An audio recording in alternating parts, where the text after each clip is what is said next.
கர்த்தருக்கு மகிமை என்று நம்பி வந்தவரை, தேவன் வழி நல்லதென்று தேடி வந்தவரை, கர்த்தருக்கு மகிமை என்று நம்பி வந்தவரை, தேவன் வழி நல்லதென்று தேடி வந்தவரை, தாட்சியுடனே ஒப்பு கொடுத்தார், தயவுடனே உம்மை தாழ்படிந்தார், தாட்சியுடனே ஒப்பு கொடுத்தார், தயவுடனே உம்மை தாழ்படிந்தார். என்னாலும் கூட இருந்து காப்பவர் நீரே, தீராத தாகத்தையும் நீப்பவர் நீரே, என்னாலும் கூட இருந்து காப்பவர் நீரே, தீராத தாகத்தையும் தீர்ப்பவர் நீரே. காலத்தை என்ன பண்ணாங்க, கடத்தி கொண்டே இருக்காதீங்க. கடைசி காலத்தில் நிற்கிறபடியினால் கர்த்தருக்கு நேராக நம்மை தாழ்த்தி ஒப்பு கொடுத்து தெரிந்து கொள்ள வேண்டிய அநேக ரகசியத்தை தெரிந்து கொள்வோம். இந்த நாள் எடுத்து வாசிப்போம். மத்தேயுக்கு எழுதின நிருபத்தில் மறுபடியும் அடையாளத்துக்கு நேராக உங்களை கொண்டு செல்கின்றேன், ஆனாலும் புரிந்து கொள்ளத்தக்கதாக பரிசுத்த ஆவியானவர் இந்த நாளிலே அடியனை மறைத்து பேசுவார். எடுத்து வாசிப்போம் 12வது அதிகாரத்தின் 39. அவர்களுக்கு அவர் பிரதியுத்தரமாக, இந்த பொல்லாத விபச்சார சன்னதியார் எது தேடுறாங்க? அடையாளத்தை தேடுறாங்க. இது கிடைக்குமா, அது கிடைக்குமா? அல்லேலூயா. ஆண்டவர் அடையாளத்தை தேடல, ஏன்னா தெரிஞ்சே வந்து தேவனிடத்தை சோதிக்க வந்த ஜனங்களை பார்த்து தேவன் சொல்லுகின்றார், நன்மை செய்வார்னு தெரியும், இவர் தான் பரலோகத்திலிருந்து இறங்கி வந்தவர்னு தெரியும், இவர் தான் தேவனுடைய குமாரன் என்பது தெரிந்து அவருடைய வாழ்க்கை யார் தான் மாத்தினது? அன்னைக்கு லேயால பார்க்கறதுக்கு ஒரு கண்ணும் இல்லை, ஒருத்தரும் அவங்களை குறித்து யோசனை பண்ணல. அந்த குடும்பம் அவர்களை உதறி தள்ளின நாட்கள் உண்டு. ஆனால் அந்த குடும்பத்திலிருந்து தேவன் எதை கொண்டு வந்தாரா? எழுதுகோலை பிடிக்கிற ஜெனரேஷனை கொண்டு வந்தது மட்டும் இல்லாதபடிக்கு வேதத்தை எழுதத்தக்கதாக தேவன் என்ன பண்ணாரு? பெரிய காரியத்தை அந்த குடும்பத்துக்கு செஞ்சாரு. அறிந்து கொண்ட ஜனங்கள் தேவன் அண்டைகளை வந்து கேட்கிறாங்க, என்னன்ட்டு அடையாளத்தை காமிங்க. அல்லேலூயா. நம்ம எத்தனை பேர் நினைச்சிருப்போம், ஆண்டவரே என் வாழ்க்கை ஒரு அடையாளமா மாறட்டும் ஆண்டவரே. அல்லேலூயா. நான் இருந்தாலும் இல்லைனாலும் என்ன பண்ணும்? உலகத்தான் சொல்லுவோம். இருந்தாலும் என்ன பண்ணும்? பேர் சொல்லணும். இல்லைனாலும் பேர் சொல்லணும். நம்ம எத்தனை பேர் நினைச்சிருப்போம்? எத்தனையோ ஆண்டுகளுக்கு முன்பாக தேவனுக்காக வைராக்கியம் பாராட்டி அடையாளமானவர்கள் எத்தனையோ பேர்கள் உண்டு. அவர்களை குறித்து இன்னமும் பேசுறோம். ஒருவேளை நம்மளை குறித்து எத்தனை பேர் பேசுவாங்கன்னு நினைக்கிறீங்க? நம்ம பிள்ளைங்க, நம்ம உறவுக்காரங்க ஒரு ஆண்டுகள் கண்ணீர் வடிக்கலாம். அடுத்த வருஷம் முடிஞ்சு போச்சுன்னா, நான் நேற்று எங்கள் அப்பா குறித்து சொன்னேன் இல்லைங்களா, எங்கள் அப்பா சேர்த்து ஒரு 4 வருஷம் ஆயிடுச்சு. இப்போ எனக்கு எங்கள் அப்பா ஞாபகமே, நல்ல காரியங்களை நினைவு வைத்திருக்கிறேன், இல்லைன்னு சொல்ல. ஆனால் என்னாச்சு? அல்லேலூயா. நல்லா புரிந்து கொள்ளுங்க, நம்மை குறித்து நம்ம அடையாளமாக இருக்கிற வரைக்கும் தான் அநேகருக்கு ஆச்சரியமாக இருப்போம். நம்ம அடையாளமா இல்லைன்னு வச்சுங்களேன், நம்ம வாழ்க்கை வித்தியாசமா இருந்துச்சு, எப்படி வேணாலும் வாழ்க்கை வாழலாம் அப்படின்னு நினைக்கிறது வந்து வாழ்க்கை கிடையாது. நம்ம அடையாளமா வாழணும் ஆண்டவரே. நாங்க இல்லைனாலும் இன்னொருத்தர் சொல்லணும் ஆண்டவரே, அடுத்த ஜென்ரேஷன் சொல்லணும், உன்னை பார்த்தேப்பா, இவங்க இருந்தாங்க, இவங்க வாழ்ந்தாங்க, இவங்க தேவனுக்குள்ளாக என்னை நடத்தினார்கள், இன்றுமே நான் பேசப்படுகின்றேன். மறித்துட்டு இருப்போம், நாட்கள் பல போயிருக்கோம், ஆனா இன்னைக்கும் பேசுவாங்க. அல்லேலூயா. நம்மை குறித்து பேசப்பட வேண்டும், நம்ம அடையாளமாய் மாறிவிட வேண்டும். அதற்காகத்தான் தேவன் அடையாளத்துக்கு முன்பாக கொண்டு வந்து நம்ம வச்சிருக்கிறாரு. நம்மள இங்க என்ன பண்ணுவோம்னா, நீ சபையில உன்னை அடையாளப்படுத்துவது பெரிதல்ல, ஒரு ஊழியக்காரங்க முன்னாடி நீ அடையாளமா இருப்பது பெரிதல்ல. ஆண்டவர் உன்னை என்ன பண்ணும், இங்க அடையாளமா அந்த பூமியில வச்சு அநேகர் பேசத்தக்கதாக சாட்சி உள்ள காரியங்கள் செய்யணும். அல்லேலூயா. நல்லா புரிஞ்சுங்க. அதற்காகத்தான் தேவன் உங்களையும் நீங்க கொண்டு வந்தது. எத்தனையோ படித்த பெரிய ஜனங்கள் எல்லாம் தேவனுக்காக வைராக்கியம் பாராட்டி வந்தவர்கள் இங்கு உண்டு. அல்லேலூயா. இயேசுவின் பின்னே போக துணிந்தேன்னு சொல்லிட்டு நீங்க கீர்த்தனைகள்ல ஒரு பாட்டு பாடுவீங்க. ஒரு நல்ல மருத்துவர் தேவனுக்காக சுவிசேஷம் சொல்லத்தக்கதாக வட இந்திய பகுதிகளுக்கு வந்தது உண்டு. தன் மனைவி பிள்ளைகள் எல்லாவற்றையும் இழந்த போதிலும் கர்த்தருக்காக நான் வைராக்கியம் பாராட்டுவேன் என்று சொல்லி இறுதி வேளையிலே கொல்லப்படுவதற்கு பிள்ளைகள் ஆயத்தமா இருக்கிறாங்க. அப்ப சொல்றாரு, வா நீ இப்ப மறுதளிச்சிரு, இப்ப இயேசு இல்லைன்னு சொல்லிட்டு. அவர் சொல்றாரு, இல்ல, அவரை அல்லாமல் நான் அல்ல, அவர் என்னை அழைத்தார், அவருடைய அழைப்புக்கு இணங்கி கடந்து வந்தேன் என்று சொன்ன போது பிள்ளைகள் கொல்லப்பட்டார்கள், மனைவி கொல்லப்பட்டாள். கடைசி வேளையிலும் இயேசுவின் பின்னே போக துணிந்தேன், இனி என்ன பண்ண மாட்டேன், பின்னோக்க மாட்டேன் அப்படின்னு சொல்ற அந்த வார்த்தையோடு கூட அவருடைய மரணமும் நிகழ்ந்தது. படித்தவர்கள் தான், தேவனை அறிந்தவர்கள் தான் தேவனுக்காக இன்னைக்கும் அடையாளம். அவங்க பரலோகத்திலிருந்து இறங்கி வரல. அல்லேலூயா. நம்ம எப்படியாப்பட்ட அடையாளமா வாழ்க்கை வரும்? நம்ம வீதிகளில, நம்ம தெருக்களில, நம்ம பட்டணங்களில நம்மளை குறித்து எத்தனை பேருக்கு தெரியும்னு நினைக்கிறீங்க? அல்லேலூயா. சபையில கொஞ்சம் பெருக்க வந்துட்டோம் பாருங்க, சிலர் மட்டும்தான் தெரிவாங்க, சிலர் தெரிய மாட்டாங்க. அப்படி அல்ல. வாழ்க்கையில் உனக்கு கேட்டா உன்னை அடையாளமா சொல்லணும். இந்த சபையில எத்தனை பேர் உனக்கு கேட்டா சாட்சி கொடுப்பாங்க? நீங்க உங்களுக்குள்ளேயே யோசனை பண்ணி பாருங்களேன். அல்லேலூயா. அப்போ நான் அடையாளமா இல்லை. ஒன்றும் இல்லை, இந்த சபையில பொறுப்புல இருந்தாதான் அப்படின்னு கிடையாது. அது இல்லாமலே நீ அடையாளமா இருக்கலாம். கரிசனையோடு கூட விசாரிப்பதில், ஒரு அன்பு செலுத்துவதில், ஒருவருக்கொருவர் என்ன பண்ணல, கனம் பண்ணுவதில் முந்திக் கொள்ளுங்க. இதெல்லாம் நீ அடையாளப்படும் போது நீ அடையாளமா மாறிடுவ. இதுக்கு சபையில இருக்கணும்னு அவசியம் இல்லை, முக்கியமான பொறுப்புல இல்லை, அதெல்லாம் வேண்டாம் பிரதர். தேவ அன்பை நான் பிறருக்கு பிரதிபலிக்கும் பொழுது நான் அடையாளமாய் மாறி விடுகின்றேன். அல்லேலூயா. எத்தனை பேர் அதை யோசனை பண்ணி இருக்கிறீங்க? ஏதோ வரம் பிரதர், ஏதோ போறோம் பிரதர், ஏதோ சத்தியத்தை நீங்க பேசுறீங்க, நாங்க கேட்டு என்ன பண்ணுவோம், போயினே இருப்போம். அடுத்த வாரம் கேட்டா தெரியாது. அல்லேலூயா. ஆரம்பத்துல நான் அடையாளத்தை காண்பித்து கொடுக்கும்போது 2 ஜெனரேஷனை உங்களுக்கு இயேசு கிறிஸ்துவோட வருவதை காண்பித்தேன். எத்தனை பேருக்கு ஞாபகம் இருக்குது? பரிசெயர் சதிசெயரா? யோனாவா? வேத பாதகர். பரிசெயரும் வேத பாதகரும் வந்தாங்க. அதற்கு பிற்பாடு ஒரு அடையாளத்தை காண்பித்து கொடுத்த எத்தனை பேர் ஞாபகம் இருக்குது? இல்ல இல்ல இல்ல இல்ல. அந்த நாட்கள்ல இவங்க 2 பேரை காட்டும் போது ஒரு அடையாளத்தை நான் காண்பித்து கொடுத்தேன். செபுலோன் இல்லப்பா. இல்ல இல்ல இல்ல. நீங்க அதான் சொல்லணும், நீங்க ரொம்ப அதிகம் பாருங்க. இயேசு கிறிஸ்து ஒரு அடையாளமா என்ன பண்றாரு, தன்னை அங்க காண்பித்து கொடுக்கிறாரு. எப்படி? நான் வீதிகளிலே உனக்காக இறங்கி வந்தேன் ஐயா, நான் அடையாளம். அல்லேலூயா. இன்னைக்கு சுவிசேஷம் சொல்றதுக்கு யாரும் இல்லப்பா.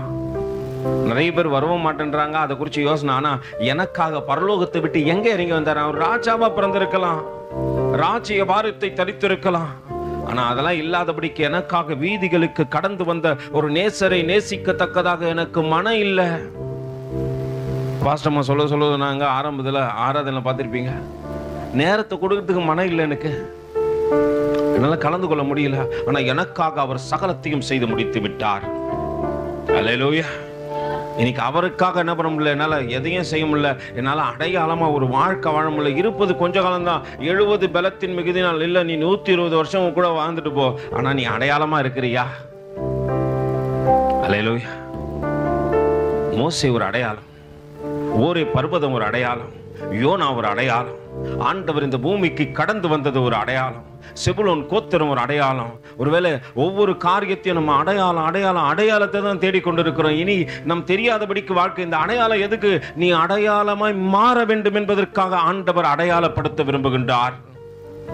நீ ஜெபிப்பதில், துதிப்பதில், ஆராதிப்பதில், தேவனை மகிமைப்படுத்துவதில், ஜனங்களை கனம் பண்ணுவதில், முந்திக் கொள்வதில் எல்லாத்திலையும் அடையாளமா இருக்கணும். இங்க ஒருத்தர் முகத்தை ஒருத்தர் பார்க்காம போகாதீங்க. கசப்புள்ளவர்களாய் வாழ்க்கை வாழாதீங்க. அப்புறம் நீ உலகத்துல இருக்கிறதும் இங்க இருக்கிறதும் வித்தியாசமே இல்லையே.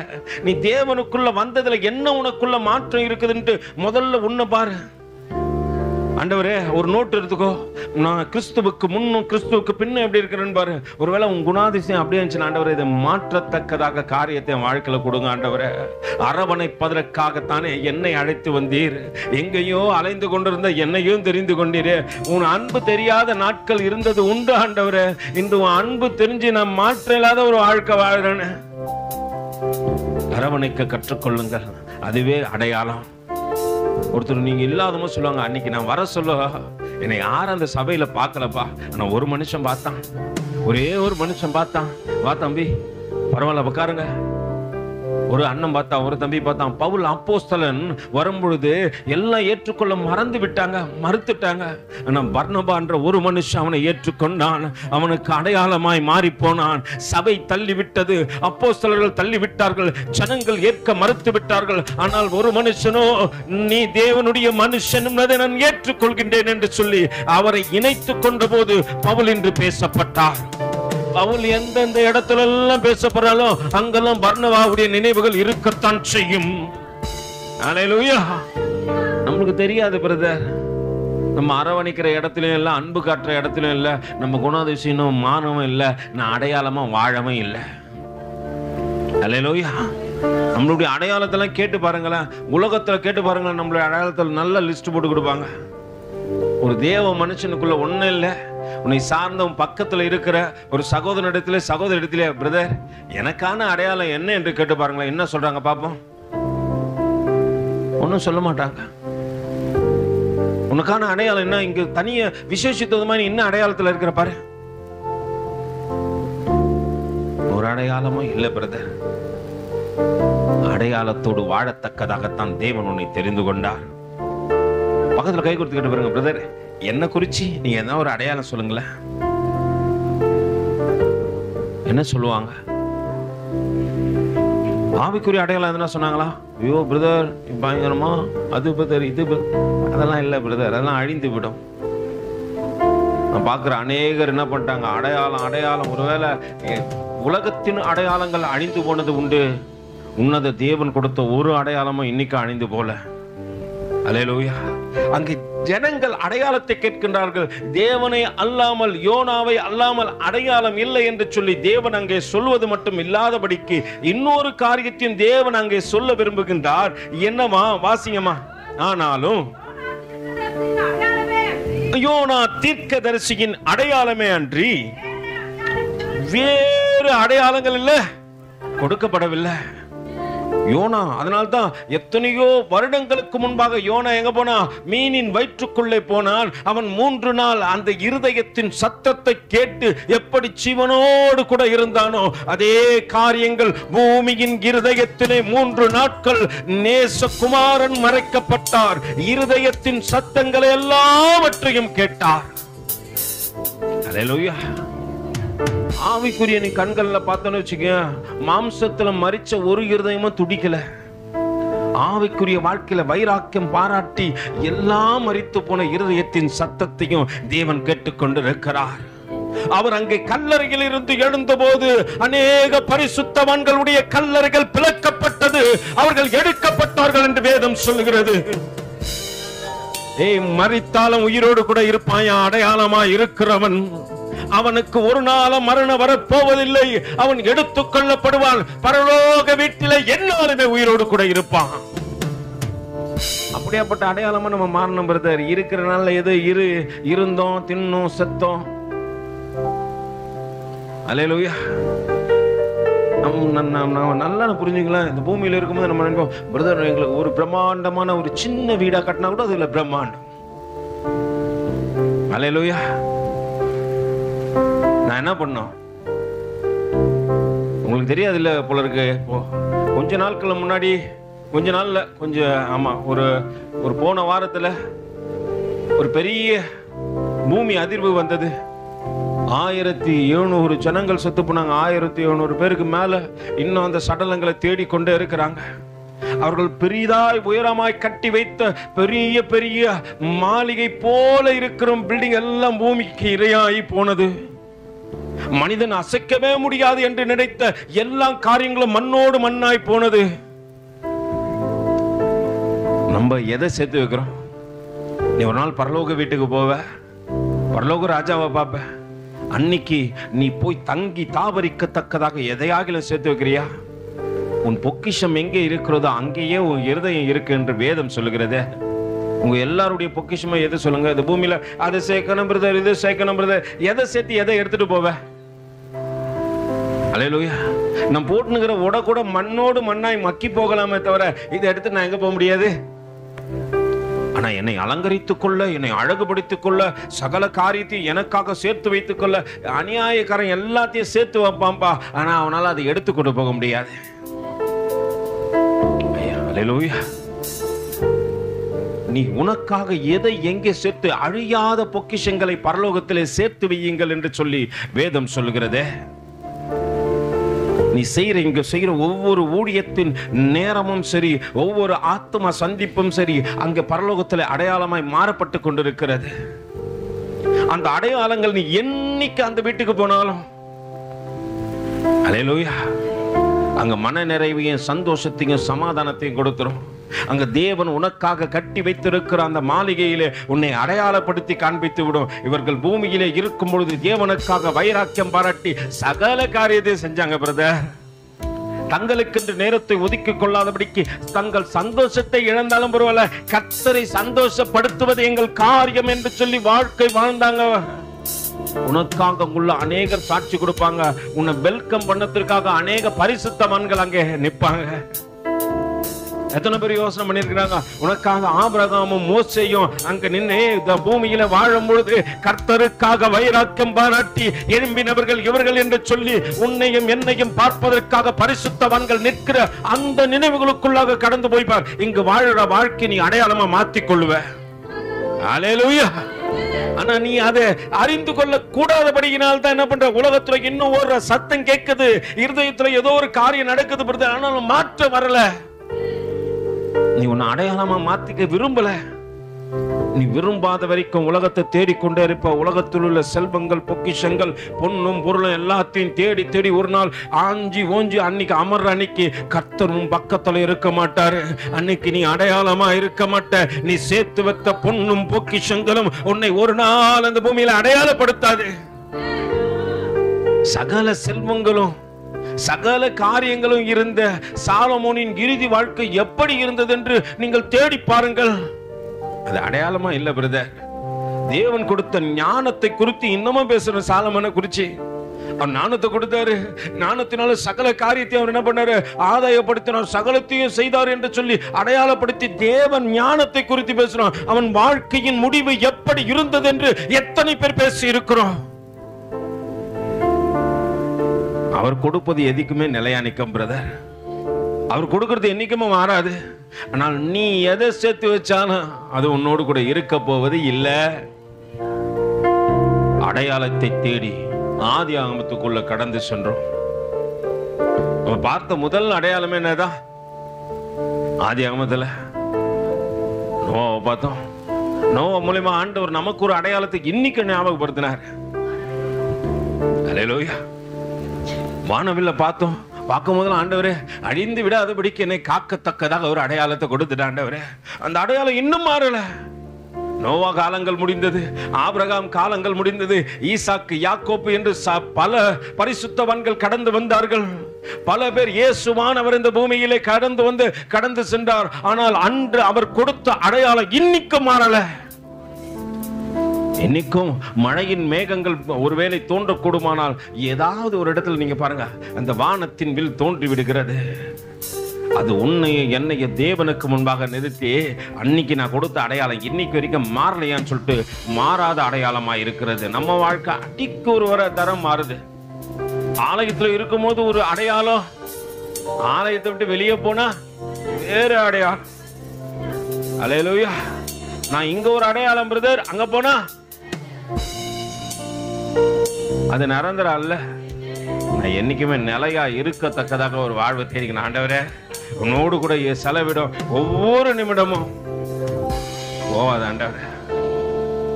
ஒரு நாள் ஒருவேளை தாயானவன் தன் பாலனை மறந்தாலும் அல்லேலூயா என்ன நினைத்தீர் ஐயா. நம்ம நினைச்சபடினால தானே இங்க வந்தோம். அவர் நினைக்கலனா,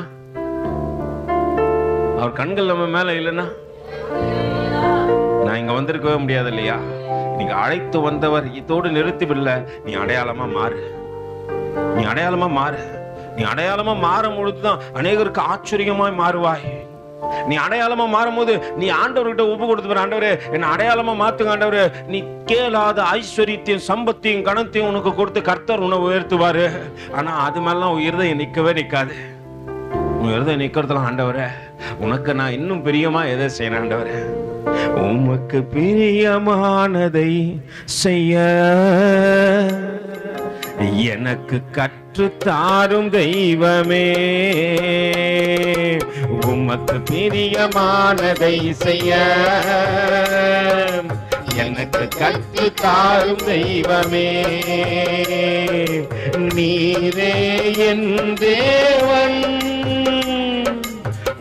நல்ல பரிசுத்த ஆவியானவர் செம்ம செம்மையான வழியிலே நடத்த வேண்டுமே, செம்மையான வழியிலே நடத்த வேண்டுமே. அவருக்கு பிரியமானதை செய்ய. அல்லேலூயா. இங்க வந்து நம்ம என்னென்னத்தை கேட்கிறோம்? இதை கொடுப்பது, அதை கூட ஆண்டவர், இதை செஞ்சு முடிச்சிருங்க, எல்லாத்தையும் தருவார்.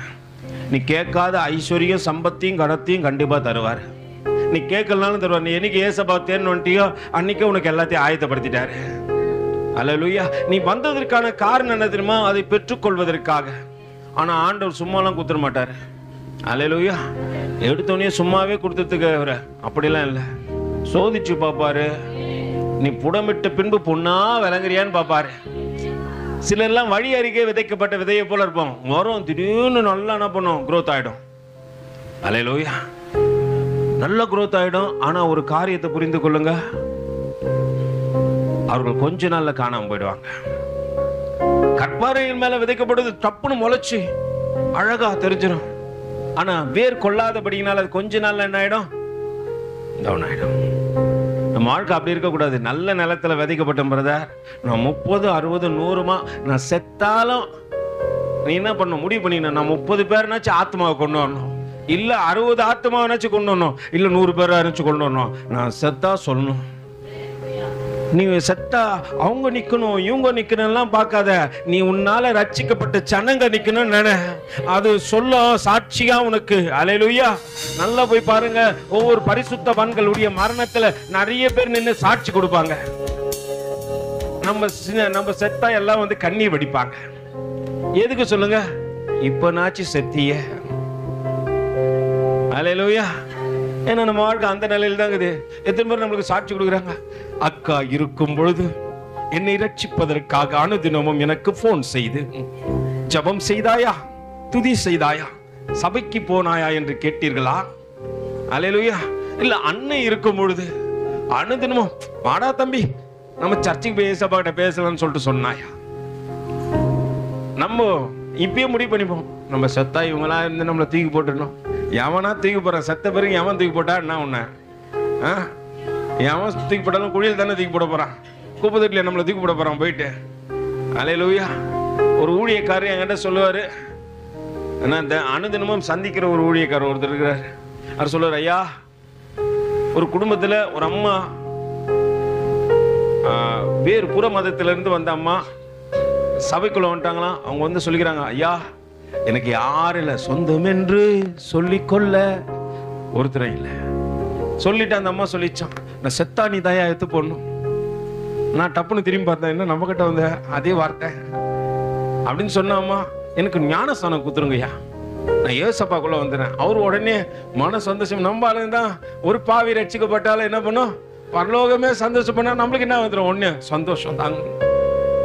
உடனே அவர் என்ன பண்ணுகிறாரு, அம்மா இரு, போய் புது பைபிள் எடுத்துட்டு வந்து பேர் எழுதி நீ வச்சுக்கமா அப்படின்னு சொல்லிட்டு குத்துக்கிறாரு. இவ்வளோ நாள் அந்த அம்மாக்கு சொந்தன்ட்டு அந்த அம்மா சொல்லி, சொந்தம் என்று சொல்லிக்கொள்ள இந்த ஊருக்குள்ள யாரும் இல்லை. அல்லேலூயா. அந்த அம்மா சொன்ன வார்த்தையை தான் சொல்றேன். இவரு பைபிள்லாம் குத்துட்டாரு, சொந்தக்காரங்க எனக்கு ரொம்ப பேருங்க அப்படின்னு சொல்லிட்டு ஊழியக்காரன் என்ன பண்ணிட்டாரு, அவர் குத்துட்டாரு. அவ்வளோதான், முடிஞ்சு போச்சு. ஏன்னா புது சொந்தம் வந்துக்குது. ஊழியக்காரர் ரொம்ப சந்தோஷம் தாங்க முடியல. ஐயோ புதுசா ஒரு சொந்தத்தை கொடுத்துட்டாரு. இப்போ அம்மா ஊருக்கு போச்சு. கதையை கேளு, உண்மை கதை தான், உண்மை ஸ்டோரி தான். ஊருக்கு போச்சு. அங்க போனோம், குல தெய்வம் ஏத்துக்காதான். யார? அல்லேலூயா. உனக்காக ரத்தத்தை சிந்தி உன் பாவத்தை மன்னித்து உன்னை பரிசுத்தப்படுத்தி உன்னை அடையாளமாய் மாற்றின இந்த தெய்வத்தை யார் ஏத்துக்காதா?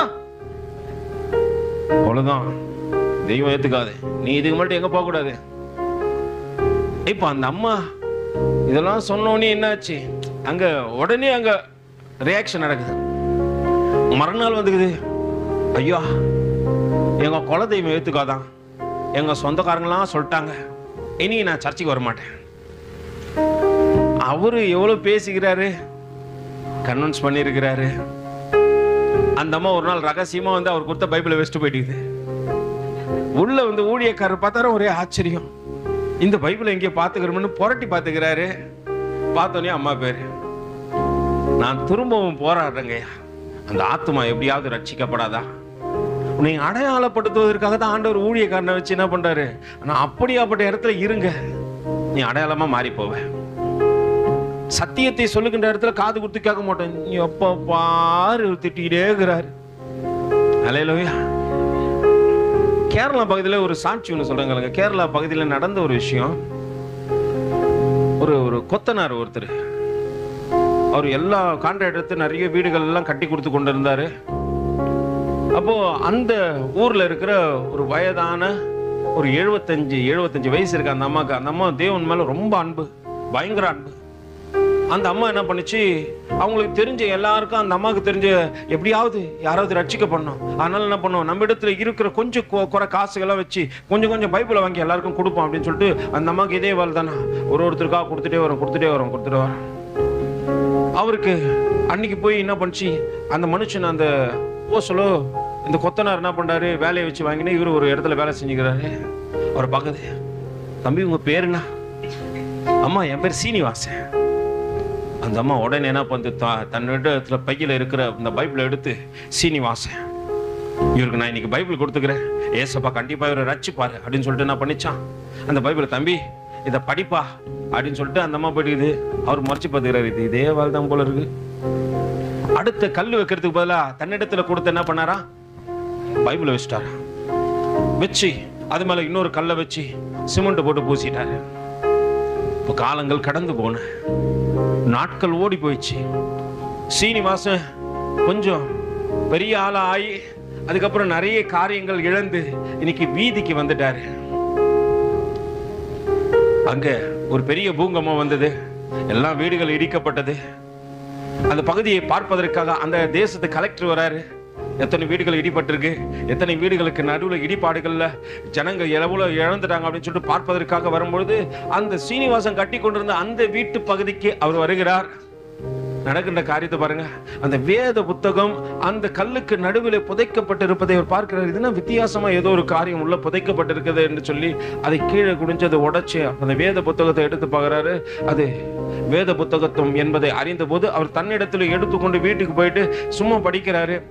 மத்தேயுக்கு எழுதின நிருபத்தை திறந்த போது அவருக்கு அநேக காரியங்கள் அங்கே பார்க்கிறார்.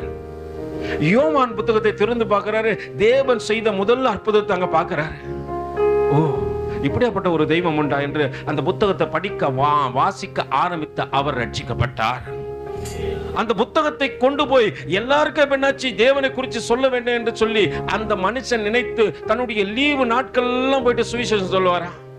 இவர் அப்படி சொல்லி கொண்டு வரும்பொழுது ஒரு நாள் அந்த சீனிவாசன் அதே பகுதியில வீதியில அமர்ந்து கொண்டு தன் தரித்திரத்துல இருந்து கொண்டு இருக்கிறார். இவர் அந்த தரித்திர இடத்துல போயிட்டு சொன்னாரா, வா இயேசு உன்னை நேசிக்கிறார். உடனே சொன்னா, ஆமாங்க ஐயா, இயேசு என்னை எத்தனையோ ஆண்டுகளுக்கு முன்னாடி நேசிச்சாரு. ஒரு தாயார் இன்று இல்லை, அவர்கள் கடந்து சென்று விட்டார்கள்.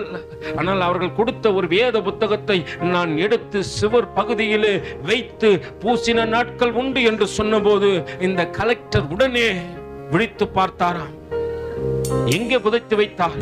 அந்த பகுதிகளிலே தான் ஐயா இந்த காரியம் நடந்தது என்று சொன்னபோது அவர் தன்னுடைய பையில் இருந்த அந்த புத்தகத்தை எடுத்து காண்பித்து, இந்த புத்தகமா இதுவா என்று பார் என்ற போது அவன் திருப்பி முதல் பக்கத்திலே பார்க்கிறான். சீனிவாசனை ஏசப்பா ரட்சிப்பார் என்று சொல்லி அந்த தாயார் எழுதி கொடுத்த கையெழுத்தை பார்த்து அவன் மிரண்டு போனான். காலங்கள் பல கடந்து போனதையா, கொடுத்த தாயார் இன்றும் அடையாளமாய் இருக்கிறார். கர்த்தர் செய்ய நினைத்ததை செய்யாமல் விடவே இல்லை. உடனே அவன் முழங்கால் படிட்டு சொன்னான், ஐயா ஆண்டவர் என்னைக்கோ என்ன முன்குறிச்சிட்டாரு, ஆண்டவர் என்னைக்கோ என்ன தெரிஞ்சு கொண்டாரு. நான் தான் அறியாமையினால உலகத்தின் பொன்னையும் பொருளையும் தேடி என் வாழ்க்கையை இழந்து என்னிடத்துல எல்லாத்தையும் இழந்துட்டேன்.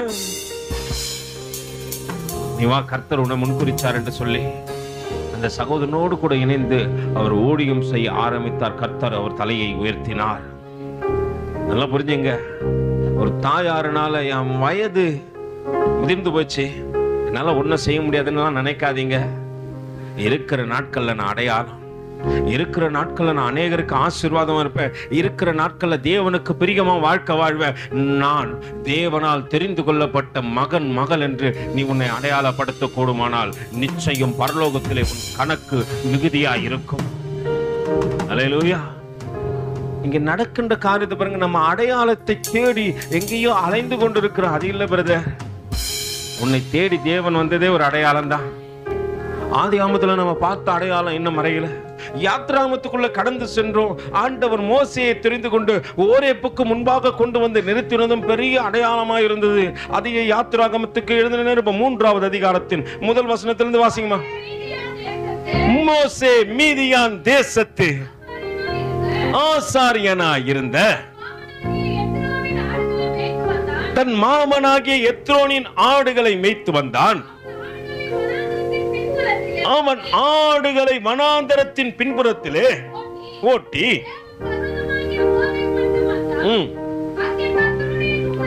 அங்கே கர்த்தருடைய தூதனானவர். நல்லா புரிஞ்சுங்க. ஓரேப்பு வந்த போது ஓரேப்பு ஒரு அடையாளம் என்று காட்டுவதற்காக அநேக காரியங்களிலே கடந்த வாரத்திலே உங்களோடு கூட பேசினேன். அல்லேலூயா. ஒருவேளை தேவன் பேசுகின்ற இடம் அதுதான், ஜீவ தண்ணீரை கொடுத்த இடம் அதுதான் என்று அநேக காரியங்களை உங்கள் மத்தியில பேசினேன். மறுபடியுமா இந்த ஓரேப்பு குறித்து இன்னும் ஒரு சில காரியங்களை உங்களுக்கு காண்பித்து கொடுக்கத்தக்கதாக தொடர்ந்து வாசிங்க சகோதரி. அங்கே கர்த்தருடைய தூதனானவர் ஒரு முட்செடியின் நடுவில் இருந்து உண்டான அக்கினி ஜுவாலையிலே நின்று அவனுக்கு தரிசனமானார். அப்பொழுது அவன் உற்று பார்த்தான். முட்செடி அக்கினி ஜுவாலித்து எரிந்தும் அது வெந்து போகாமல் இருந்தது. அப்பொழுது மோசே, இந்த முட்செடி வெந்து போகாமல் இருக்கிறது என்ன என்று நான் கிட்டே போய் அந்த அற்புத காட்சியை பார்ப்பேன் என்றான். அவன் பார்க்கும்படி கிட்டே வருகிறதை யார் பார்த்தது? மனுஷன் பார்க்கல. நீ கிட்ட தேவ சமுத்திரம் வரும்போது யார் பார்த்துருவாங்க? நீங்க நினைக்கூடாது ஊழியக்காரனை பார்க்கவே மாட்டேன்றாரு. அல்லேலூயா. கர்த்தர் பார்த்துனே இருக்கிறாரு. எல்லாரையும் கர்த்தருக்கு தெரியும். நீங்க நினைக்கிறீங்க பிரதர் நான் லேட்டா தான் வருவேன், உங்களையும் கர்த்தருக்கு தெரியும். நான் மாசத்துக்கு ஒரு நாள் தான் வருவேன், உன்னையும் கர்த்தருக்கு தெரியும். அல்லேலூயா. தனக்கு ஒரு 10 பிள்ளை பிறந்துச்சுன்னா ஒரு தாய்க்கு அந்த 10 பிள்ளையை பத்தி தெரியுமா தெரியாதா? தெரியும். மேய்ப்பருக்கு எல்லாரையும் தெரியும். இங்க ஜெபிக்கிறவங்களையும் தெரியணும், ஜெபிக்கும் போது கண்ணை திறந்து பார்த்துக்கிறவங்களையும் தெரியும், உண்மையா ஜெபிக்கிறவங்களையும் தெரியும். அல்லேலூயா. ஆவிக்குரிய வாழ்க்கையில எத்தனை பேர் வளர்றீங்கன்னு தெரியும், வளரக்கூடாதபடிக்கு தடை போடுறவங்களையும் தெரியும். நான் எதையோ சாதிக்கிறேன்னு நினைச்சு இல்ல கர்த்தர் பார்க்கிறாரு நினைச்சு பயந்து வாழ்வீர்களான்னு வச்சுக்கிய கர்த்தர் பெரிய காரியத்தை உன் வாழ்க்கையில செஞ்சிருவாரு. அல்லேலூயா. அங்கே நடக்கின்ற காரியத்தை பாருங்க. கர்த்தர் அவன் கிட்ட வரும்போது அவன் பார்க்கிறாரா. நீ கிட்ட வா, கர்த்தர் உன்னை பாப்பாரு. நீ தூரம் போனாலும் கர்த்தர் உன்னை பாப்பாரு. அல்லேலூயா. நீங்க எப்படின்னு கேட்கலாம். 12 பேர் இருக்கிறாங்க இயேசு கிறிஸ்துவுக்கு. அதுல ஒருத்தர் அத்தனையாய் காரியம் செய்யறாரு. கடைசியில காட்டி கொடுக்க போறாரு. ஆண்டவர் சொல்லினே இருக்கிறாரு, இந்த அப்பத்தை விட்டு நான் தொட்டி யாருக்கு கொடுக்கிறேனோ அவனே என்னை காட்டி கொடுக்க போறவன். 12 பேருக்கு யாருன்னு தெரியல. தூரம் போற பிள்ளைகளையும் ஆண்டவர் பார்த்தேனே தான் இருக்கிறாரு. சொல்லுவார், எச்சரிச்சு கொண்டே இருப்பாரம்மா, தூரம் போகாத, தூரம் போகாத, தூரம் போகாத. நீ கேட்காம செவி கொடுக்காம போனாயானால் உன் மாம்சத்துக்குரிய வாழ்க்கையில் உனக்கு மரணம் வராது, ஆவிக்குரிய வாழ்க்கையில மரணம் வரும். உன் ஆவி செத்து போகும். நீ தேவனை தேடக்கூடாதபடிக்கு உன் இருதயம் கடினப்படும், உன் சிந்தை மாறிவிடும். அப்புறம் தேவ பிரசன்னத்தை நீ எதிர்பார்த்து கிடைக்காது. அல்லேலூயா. நல்லா புரிஞ்சுக்கொள்ளுங்க. நீ தூரம் போக தூரம் போக கர்த்தர் உன்னை எச்சரிச்சுனே இருப்பாரு, சொல்லிட்டே இருப்பாரு, வேணா இந்த காரியத்தை செய்யாத செய்யாத செய்யாத, நீ மீறி உலகத்து இன்பம் எனக்கு பெரிதென்று தோன்றுகின்றது என்று சொல்லி நீ தேவனை விட்டு தூர போவாயானால் நிச்சயமா கர்த்தர் உன் ஆவிக்குரிய வாழ்க்கையில உனக்கு கொடுத்த ஆவி செத்து போயிடும். ஆதாமுக்கு எவ்வளவு அதனை பிறந்த பிள்ளைங்க ரொம்ப ஆசாசியா உருவாக்கி இருப்பாரு. தன்னுடைய சாயலாக தன்னுடைய ரூபத்தின்படி உண்டாக்கின அந்த ஜனங்களுக்கே தேவன் என்ன பண்ணல சொன்னார்ல, இதை புசிக்கின்ற நாளிலே எச்சரிச்சாரா? எச்சரிச்சு கடைசியில இல்ல பிரதர் என்ன கொஞ்சம் அனுப்பிச்சிட்டார் பிரதர், நான் ஒன்னா உங்களை கொஞ்சம் அனுப்பலாம். அல்லேலூயா. நான் ஒன்னா என்ன பண்ணலாம், உங்களை கொஞ்சம் அனுப்பலாம். ஆனா தேவன் அப்படி இல்லை. அவர் எச்சரிப்பின் சத்தத்தை துணிக்க பண்ணே இருப்பார். நீ கேட்டா உயிர்ப்பிக்கப்படுவாய், கேட்க மறந்தா ஆவிக்குரிய வாழ்க்கையில உன் ஆவி செத்து போவோம். அதுக்கப்புறம் இங்க ஃபீல் பண்ண முடியாது. இங்க வந்தா ஏதோ உக்காந்து இருப்ப, ஜட மாதிரி உக்காந்து இருப்ப. உன் என்ன நீ உன் சரீரம் எங்க இருக்கும், ஆனா உன் எல்லா சிந்தனையும் எங்க இருக்கும், வெளியே தான் இருக்கும். ஐயோ போய் இந்த இதை பண்ணிருக்கலாமா, அதை பண்ணிருக்கலாமா. அதுக்கு காரணம் என்ன சொல்லுங்க, உன் ஆவி செத்து போச்சு. அதனால உள்ள இருந்தாலும் நீ யாருக்கோசமா இருப்ப, தேவனுக்காக இல்ல. நீ தேவனை தேட வந்து ஆவியானவர் பேசுவதெல்லாம் உனக்கு ஆண்டவரே என்ன மாத்துங்க மாத்துங்க மாத்துங்கன்னு சொல்லிட்டே இருப்ப. நல்லா புரிஞ்சுக்கொள்ளுங்க. அங்க வேதம் சொல்லுகிறது, அவன் கிட்டே வருவதை கர்த்தர் கண்டு முட்செடி நடுவில் இருந்து தேவன் அவனை நோக்கி, ஆண்டவர் என்ன பண்றாருங்க, மறுபடியும் கூப்பிடுறாரு. அல்லேலூயா. மோசேன்னு கூப்பிட்டது அத்தோடு நிறுத்தல, மறுபடியும் என்ன பண்றாரு, மோசே நீ என்னை தெரிந்து கொள்ளணும், நீ என்ன புரிஞ்சு கொள்ளணும் அப்படி என்பதை ஆண்டவர் விரும்புகின்றபடியினால மறுபடியும் கூப்பிடுறாரு. மோசே மோசே என்று கூப்பிட்டார். அவன் இதோ அடியேன் என்றான்.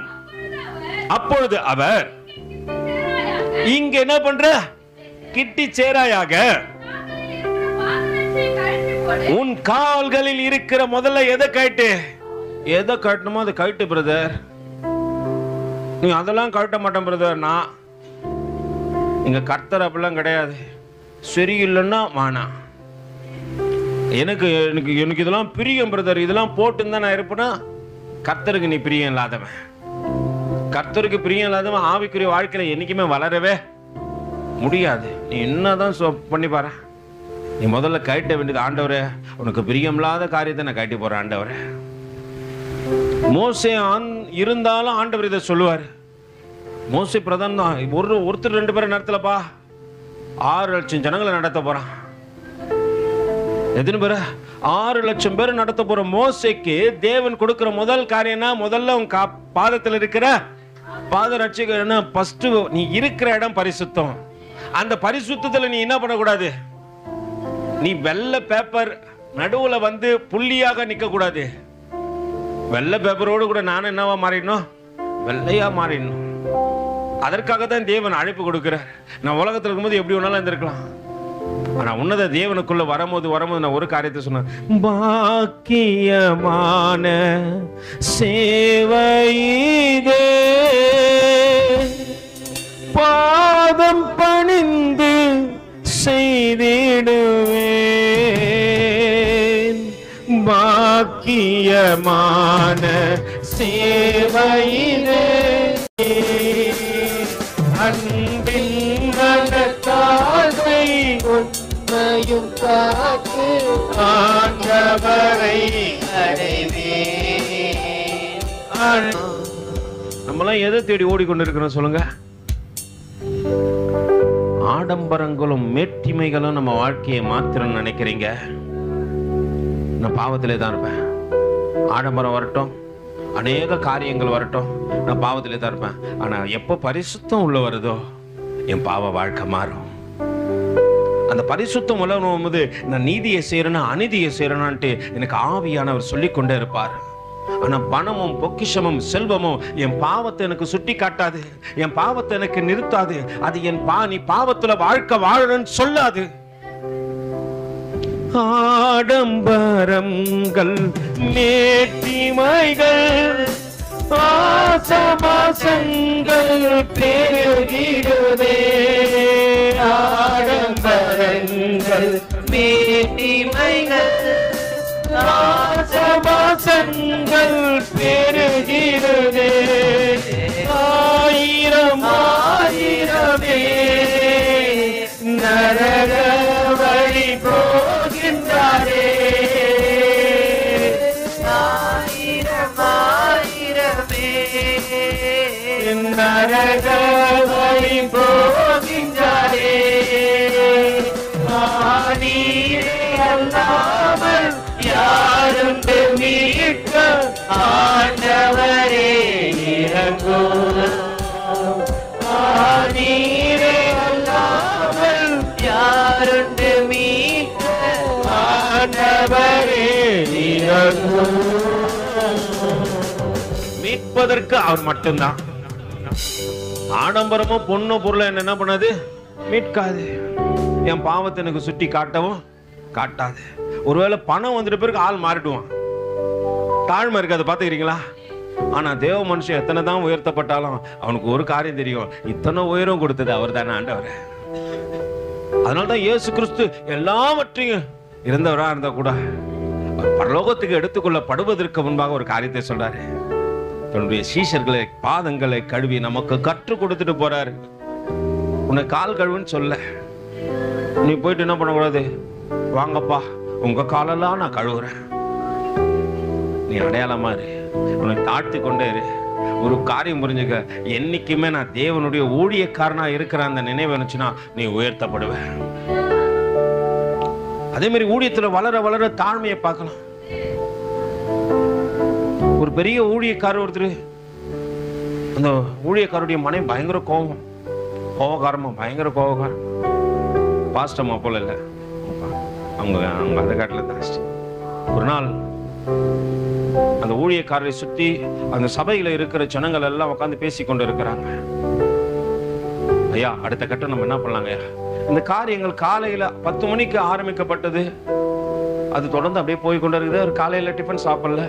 அவர் அந்த ஜனங்களோடு கூட உட்காந்து ஒரு ஊழியத்தின் காரியத்தை பேசி கொண்டு இருக்கிறாங்க. நம்ம காலையில ரொம்ப கஷ்டப்பட்டு என்ன பண்றாங்க, எழுந்து அவருக்காக அந்த உணவை ஆயத்தப்படுத்தி அவருக்காக எல்லாம் காரியத்தையும் செஞ்சு வச்சுட்டு என்ன பண்றாங்க, எல்லாம் போட்டு வச்சுட்டு பாக்குறாங்க.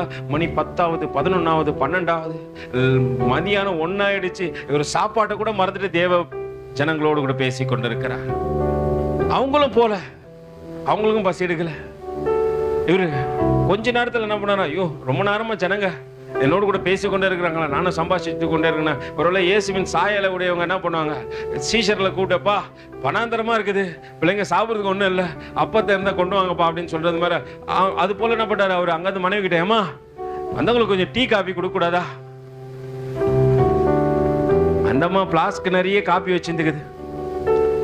கோவத்துல ஸ்ட்ரைட்டா வந்து ஊழியக்கார தலையிலே ஊத்திருக்குது. எல்லாம் அரண்டு போயிட்டுக்கிறான். போயிட்டு கோவமா சொல்லிட்டு உள்ள போயிடுச்சு. இப்ப ஊழியக்காரர் எல்லாரும் பாக்குறாங்க, ஐயா நாங்க உங்களை எவ்வளவு கனமா வச்சுக்கிறோம் தெரியுமா, ஊழியக்காரமா வந்து இப்படி பண்ணிட்டு போறாங்களே. உடனே அந்த ஊழியக்காரர் தாழ்மையை தரித்தவர் போல இருக்க, அவர் சொன்னாரா, எனக்கு கொடுத்த மனைவி அவர் தான், என்னை தாங்குகின்றவங்க தான், ஆனா கோபம் வரும்போது என்ன பண்ண முடியல, அவங்களால தடுக்க முடியவில்லை, அவங்க கோபத்தை காண்பித்து விட்டு கடந்து செல்கின்றார்கள். அல்லேலூயா. ஒருவேளை நம்ம மனநிலை எப்படி இருக்கணும், எல்லாரிடத்திலும் ஒரே மாதிரி இருக்க கற்றுக்கொள்ளுங்க. நீ ஊழியக்காரன் ஆக ஆக ஆக ஆக நீ எப்படி மாற தெரியுமா, நீ ஒரு அடிமையா மாறி விடுகின்றாய். அந்த தன்மை உனக்குள்ள வரணும். இல்ல பிரதர், இப்பெல்லாம் முன்னாடி காட்டில எனக்கு கோபம் எப்படி வருது தெரியுமா? அல்லேலூயா. அதுக்கு தான் தேவன் கொஞ்சம் எக்கோ கம்மியா, இது பேஸ் கம்மி பண்ணுது. அதுக்கு தான் தேவன் உன்னை வேறு பிரிச்சு அழைச்சு வந்திருக்கிறாரு, நீ மாற வேண்டும் என்பதற்காக. உனக்குள்ள இப்ப இயேசு அடைறாரு. அவருக்கு முன்னாடி அந்த காரியம் நடந்தா, அவர் சிலுவையில அறையிறாங்கப்பா, அவருங்க கோவப்படல. கன்னத்துல அரைஞ்சாங்க, அவருங்க கோவப்படல. அல்லேலூயா. நம்மளும் அப்படியாப்பட்டவர்களா இருக்க வேண்டும் என்று தேவன் விரும்புகிறார். ஆக வேதம் சொல்லுகிறது, வாசிங்கம்மா. பின்னும் அவர் நான் ஆபிரகாமின் தேவனும் ஈசாக்கின் தேவனும் யாக்கோப்பின் தேவனுமாகிய உன் பிதாக்களின் தேவனாய் இருக்கிறேன் என்றார். நல்லா புரிஞ்சுங்க.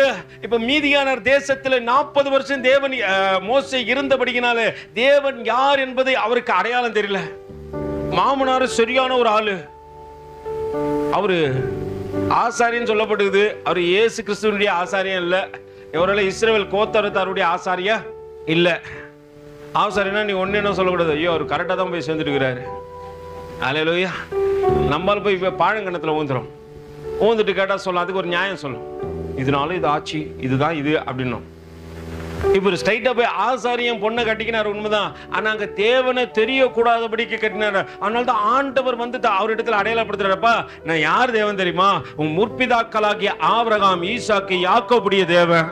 நீ நினைக்கிற மாதிரி உங்க மாமனாருடைய தேவன்லாம் நான் கிடையாது. அல்லேலூயா. உங்க மாமனார் எதையோ வச்சு என்ன பண்றாரு? அவர் இல்ல, மாமனாருக்கு அதுக்கு அப்புறம் தான் தெரியும். அங்கே நடக்கின்ற காரியத்தை பாருங்க. அவர் வந்து சொல்றாங்கப்பா, நான் உன் முற்பிதாக்களுடைய தேவன், நான் ஆபிரகாமின் தேவனும் ஈசாக்கின் தேவனும் யாக்கோப்பின் தேவனுமாய் இருக்கிற உன் பிதாக்களுடைய தேவனாய் இருக்கிறேன் என்றார். மோசே தேவனை நோக்கி பார்த்து பயந்ததினால். அப்ப அவர் எப்படியாப்பட்டவரு? அல்லேலூயா. அவர் பயப்படத்தக்கவர் தான். நம்ம தான் பயமே இல்லாம இருக்கிறோம். கவனிங்க. அல்லேலூயா. அவர் பயப்படத்தக்கவர் தான், நம்ம தான் பயமே இல்லாம இருக்கிறோம். வாசிங்கம்மா. அப்பொழுது கர்த்தர், எகிப்தில் இருக்கிற என் ஜனத்தின் உபத்திரவத்தை மோசேக்களே, ஒருவேளை தேவனை அறிந்த தேவ பிள்ளைகளே, உங்களை தேவன் தெரிந்து கொண்டதற்கான நோக்கத்தை இங்க சொல்றாரு. உன்னை கொண்டு அநேக ஜனங்கள் அடிமைத்தனத்திலிருந்து தூக்கி எடுக்க போறாராம். அல்லேலூயா. அதற்காகத்தான் தேவன் உன்னை தெரிந்து கொண்டார். அங்க மோசே கிட்ட வந்து சொல்றாருப்பா, நீ அடிமைத்தனத்திலிருந்து ஓடிட்டு வெளியே வந்துட்ட, நீ தப்பிச்சிட்ட. ஆனா அந்த அடிமைத்தனத்துல அநேக ஜனங்கள் சிக்கி கொண்டு இருக்கிறாங்க. அவங்களை மீட்டு எடுப்பதற்காகத்தான் முன்ன தெரிஞ்சு கொண்ட. நீ வந்து உன் வாழ்க்கையை சிங்காரிச்சு இருப்பதற்காக அல்ல. போதும், சிங்காரிச்ச காலம்லாம் போதும். அல்லேலூயா. அதனால தான் கர்த்தர் வந்த உடனே உன்னை உன் அலங்காரத்தை இங்க மாத்துறாரு.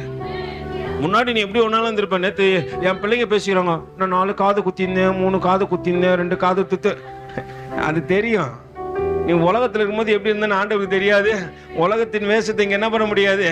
நீ போடணும்னு நினைச்சாலும் கர்த்தர் காதை கீழே வச்சிருவாரு. அல்லேலூயா. அதனால டீசெண்டா முன்னாடி என்ன பண்றோம்? ஆண்டவரே இதுவா மறைஞ்சிட்ட ஆண்டவரே. நீ உலகத்துல இருந்த மாதிரியே இங்க வந்து என்ன பண்ண போற? இப்ப நீ 4 காது குத்தி பரலோகம் போக போறியா? இல்ல 10 பேரை ரட்சிப்புக்குள்ள கொண்டு வர போறியா? பேசிக்கிறாங்க.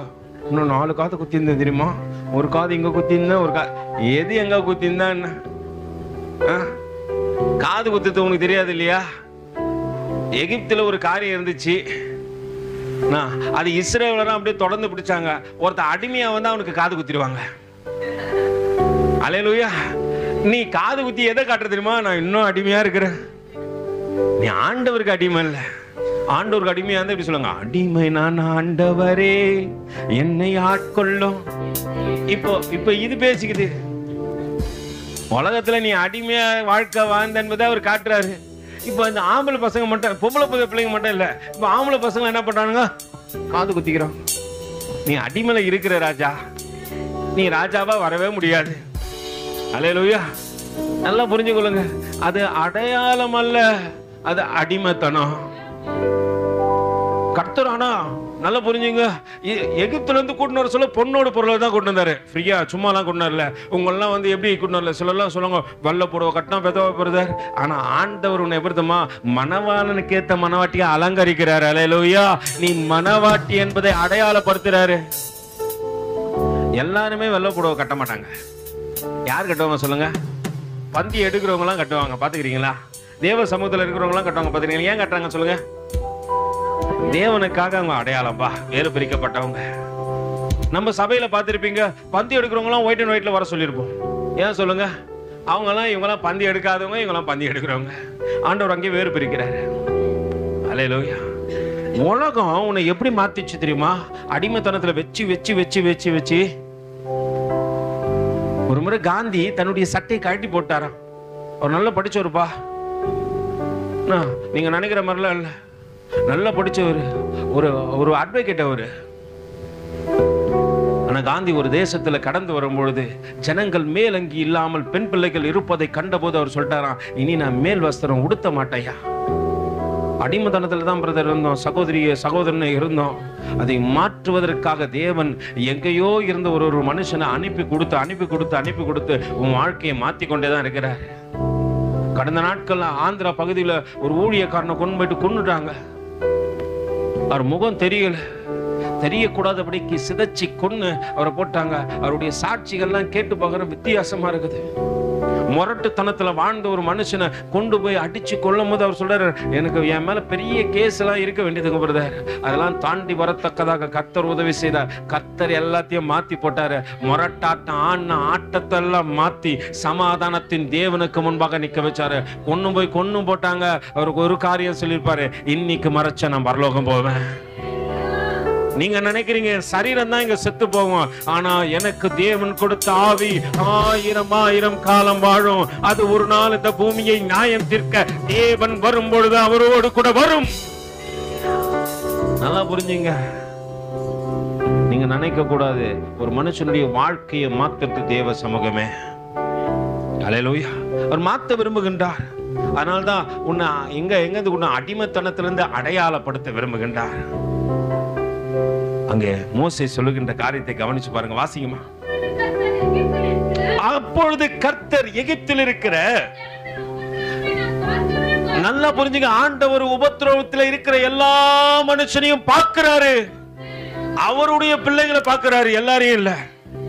என் பிள்ளைகளுடைய உபத்திரவத்தை பார்த்து நினைக்கிறேன்பா, தெரியாம போயிட்டு எங்க சிக்கிக்கினாங்க, உலகத்துல சிக்கி கொண்டு இன்னைக்கு அடிமைத்தனத்துல இருக்கிறான். அந்த பாவத்தை விட்டு வெளியே வர முடியல. கர்த்தர் பார்க்கிறாரு. அதை மாற்றத்தக்கதாக தருணத்தை உன் வாழ்க்கையில கொடுப்பதற்காகத்தான் தேவன் அழைச்சு வந்தாரு. இந்த காலையில சண்டே நம்ம வீட்டுல இருந்தா என்ன பண்ணிருப்போம் சொல்லுங்க? என்ன பண்ணிருப்பீங்க? அவ்வளவுதான். இன்பம் காண ஏக்கத்தோடு தூங்குவேன் இருப்பீங்களா? அப்படி இல்லைன்னா என்ன பண்ணிருப்பீங்க? அடுத்த ஆப்ஷனு செல்லு. இப்ப சில விட்டுங்க, இப்ப சண்டே இருந்தனால பாதி பேர் நித்திரை மயக்கத்திலே டிவி பார்ப்பான். அல்லேலூயா. சண்டே காலைல ஆச்சுன்னா நித்திரை மயக்கத்துல என்ன வந்துடும்? அப்படியே டிவி ஓடும். அப்புறம் கொஞ்ச நேரத்துல என்ன வந்துடும்? அல்லேலூயா. நல்லா புரிஞ்சு கொள்ளுங்க. அங்க வேதம் சொல்லுகிறது, வாசிங்கம்மா. அப்பொழுது கர்த்தர் எகிப்தில் இருக்கிற என் ஜனத்தின் உபத்திரவத்தை நான் பார்க்கவே பார்த்து ஆலோட்டிகளின் நிமித்தம் அவர்கள் இடுகிற கூக்குரலை கேட்டேன். நல்லா புரிஞ்சுங்க, ஆண்டவரும் வார்த்தையும் கேட்கிறாரு. உன் கூக்குரலை கேட்கத்தக்கதாக அவர்கள் செவிகள் திறந்திருக்கிறது. ஆலோட்டிகள் நிமித்தம் கேட்கிறாரு. எல்லாருடைய சத்தத்தையும் யாரோ ஒரு ஆலோட்டி ஆண்டவர்கிட்ட சொல்லிடுகிற, ஆண்டவரே துக்கப்படுறாங்க, ஆண்டவரே கஷ்டப்படுறாங்க, ஆண்டவரே போராடுறாங்க, ஆண்டவரே அவருடைய பிரச்சனையை மாத்துங்க மாத்துங்க மாத்துங்க மாத்துங்கன்ட்டு யாரோ ஒரு ஆலோட்டிகள் நிமித்தம் ஆண்டவர் கேட்டுக்கொண்டு இருக்கிறார். வாசிங்கம்மா. யாரு கைக்கு? அதுக்குதான் உன்னை கொண்டு வந்தாரு. எதுக்கு கொண்டு வந்தாரு நீங்க நினைக்கிறீங்க? அவர்களை மீட்டெடுக்கத்தான்பா. நீ உன்னை மீட்டெடுக்க அவங்க இல்ல. நீங்க இன்னும் கூட யாரை பார்த்துக்கிறீங்க? ஆவிக்குரிய வாழ்க்கையில வளரக்கூடாதபடிக்கு அநேகரை பார்த்து பார்த்து பார்த்து பார்த்து கீழே தான் இருக்கிறீங்க. அல்லேலூயா. அங்க வேதம் சொல்லுகிறது, வாசிங்கம்மா. அவர்களை எகிப்தியரின் கைக்கு விடுதலையாக்கவும் அவர்களை அந்த தேசத்திலிருந்து நீக்கி கானானியரையும் ஏத்தியரும் எமோரியரும் எபூசியரும் லேவியரும் எபூசியரும் இருக்கிற இடமாகிய பாலும் தேனும் ஓடுகிற நலமும் விசாலமுமான ஆண்டவர் அடிமைத்தனத்திலிருந்து கூட்டிட்டு வந்து எங்க வைக்கிறாரு? அல்லேலூயா. நல்லா புரிஞ்சுங்க. நீங்க நினைக்கிறீங்க பிரதர் உலகத்துல செல்வ செழிப்பா இருக்குதுதான் பிரதர் வாழ்க்கை நினைக்கிறீங்க. ஆனா அது அடிமைத்தனம். எங்க ஒரு தேசம் இருக்குது, அது பாலும் தேனும் ஓடிக்கொண்டிருக்கிற தேசமாயிருக்கிறது. அது பரிசுத்தத்தை உனக்கு காண்பிக்கிற தேசமாய் இருக்கிறது. நீதியின் தேவனுக்கு முன்பாக உன்னை நடக்க செய்கிற தேசமாய் இருக்கிறது.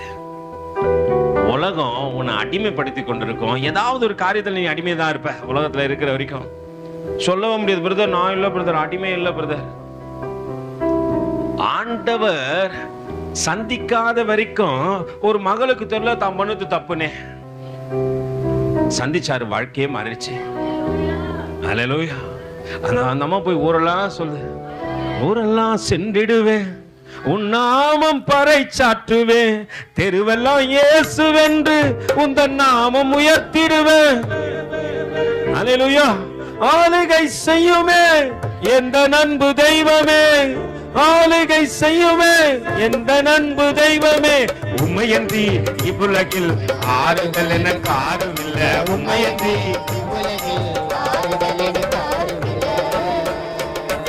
இந்த தெல்ல பூச்சிக்கு நல்ல வாழ்க்கையை தந்தீரே, என்னை நல்லவனாக்கி அல்லையை வைத்துக் கொண்டீரே.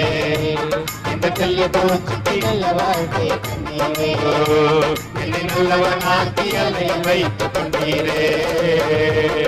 உள்ளமெல்லாம் உருகுதையா வந்த நன்மை நினைக்கையில, உள்ளமெல்லாம் உருகுதையா வந்த நன்மை நினைக்கையில. தன்னால கண்ணு கலங்குதே,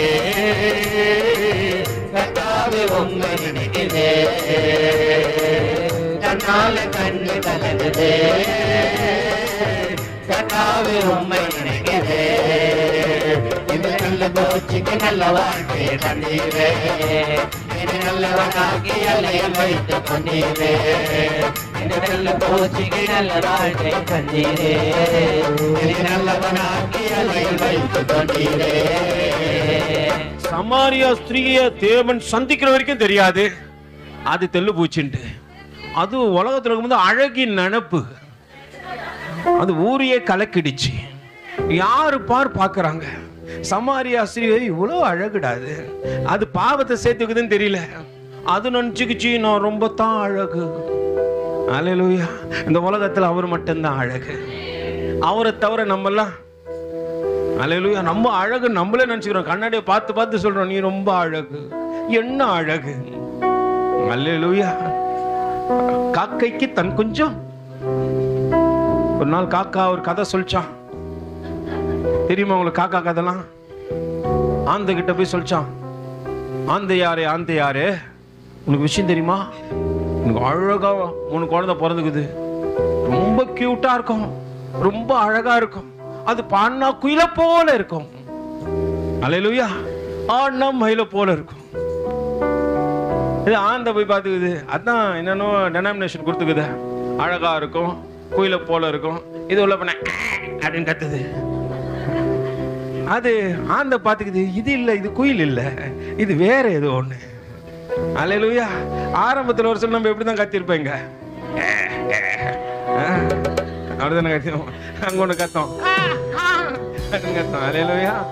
நம்ம இன்னும் மாறல.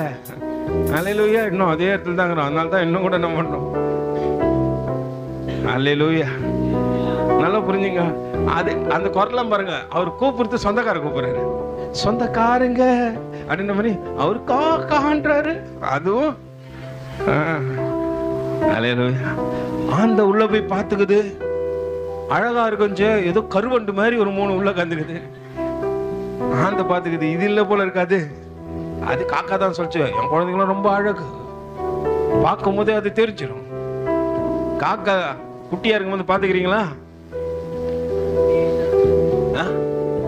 முடியலாமப்பா, எவ்வளவு பெரிய கண்டுபிடிப்புப்பா இது. கொலம்பஸ் அமெரிக்கா கண்டுபிடிச்ச மாதிரி அவர் இந்தியாவை தான் ஃபர்ஸ்ட் கண்டுபிடிச்சாரு. அப்புறம் முடியலாம, அப்புறம் கருப்பா இருக்கும்பா, காக்கா கருப்பா இருக்குன்ற ஒரு கண்டுபிடிப்பு. 2வது கண்டுபிடிப்பு நோவா தான். ஏன் நோவா இவ்வளவு தத்ரூபமா சொல்றா போலன்னா, அவன் பேழையில தான் எல்லாம் வந்துச்சு, நான் வந்துச்சு, அவன் டெய்லியும் போய் காக்கா அது குட்டி குட்டி போட்டிருக்கோம். அப்போ நோவா 10 முட்டையை எடுத்து, நீதான் காக்காவா? அல்லேலூயா. நல்லா புரிஞ்சுங்க. நீங்க பாருங்க, ஒரு போய் நேத்து என் குழந்தை ஒருத்தவன் தான், அவன் சாப்பிட மாட்டான், அதனால அவனை நான் ஏமாத்துறேன். இது வாத்து முட்டைடா, அவன் அதை நம்பி சாப்பிடுவான். அம்மா இது வாத்து முட்டையா அப்படின்னு நம்பி அவனை சாப்பிட்டான். அந்த மாதிரி இது ஆந்தி ஏமாத்திக்குது, ஆந்த போய்க்குது. அப்போ இதெல்லாம் காக்கா குட்டி இல்லைன்ட்டு ஒன்னொன்னா குத்தி கொண்டுட்டு என்ன பண்ணிட்டுக்குது, எல்லாத்தையும் சாப்பிட்டு இருக்குது. நம்மளுக்கு நம்ம என்னதான் அழகு. அந்த சமாரிசியம் அதான் நினைச்சிச்சு, நம்ம தானே இந்த ஊர்லயும் அழகு.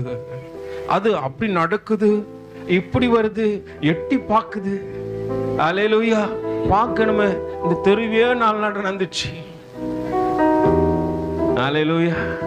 அதுக்கு கர்த்தர் சந்திக்கிற வரைக்கும் தெரியல நம்ம அழகே இல்லை.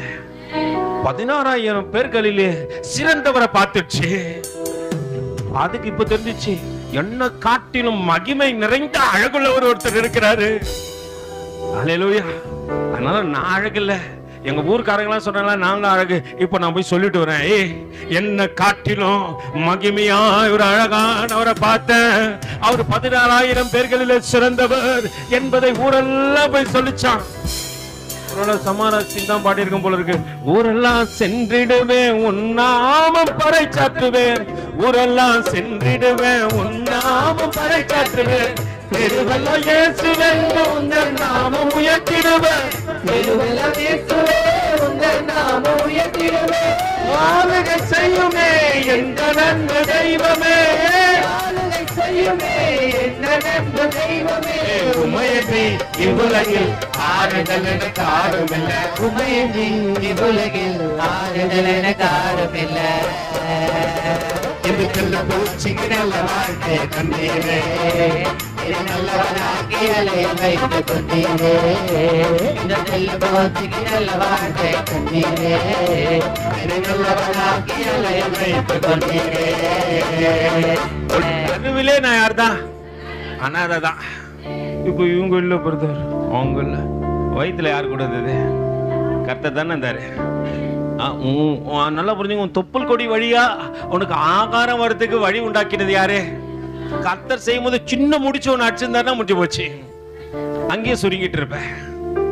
கர்த்தர் அன்னைக்கெல்லாம் வழி வசூல், அன்னைக்கெல்லாம் உனக்கு கண்ணுக்கு தெரியாத கர்த்தர் தேவை.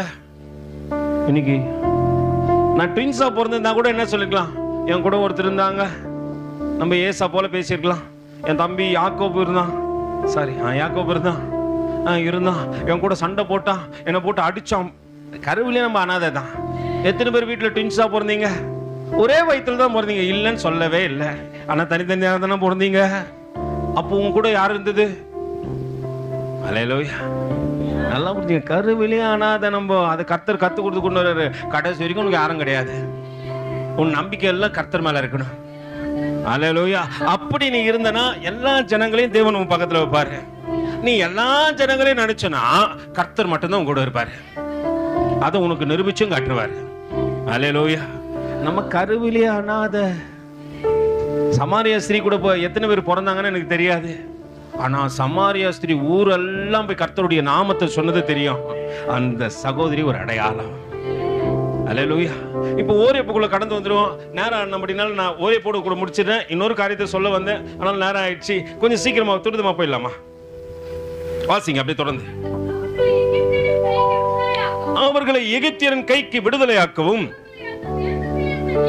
அவர்களை அந்த தேசத்திலிருந்து நீக்கி கானானியரும் ஏத்தியரும் எமோரியரும் பெரிசியரும் ஏவியரும் எபூசியரும் இருக்கிற இடமாகிய பாலும் தேனும் ஓடுகிற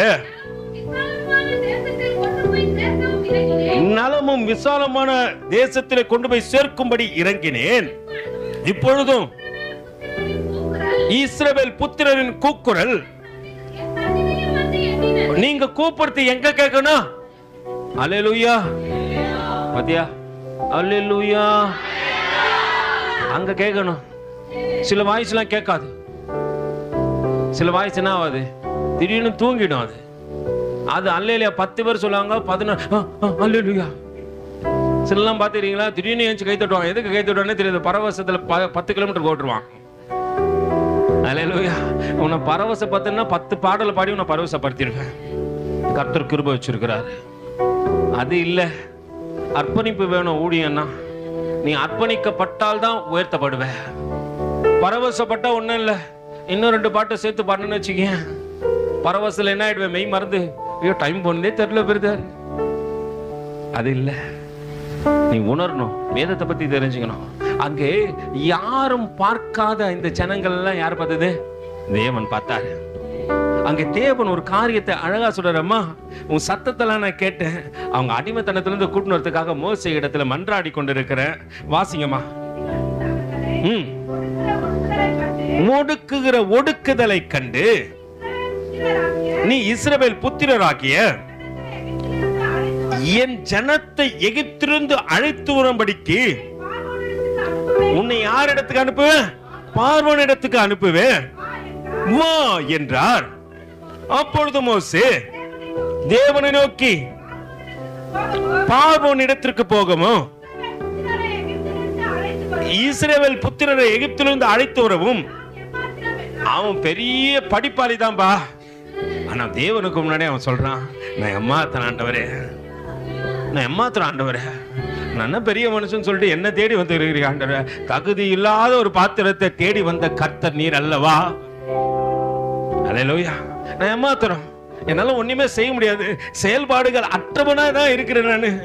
இங்க நான் வளர்த்து மாமனார் வீட்டுல மாமனாரை நம்பி நான் வீட்டோடு மருமக.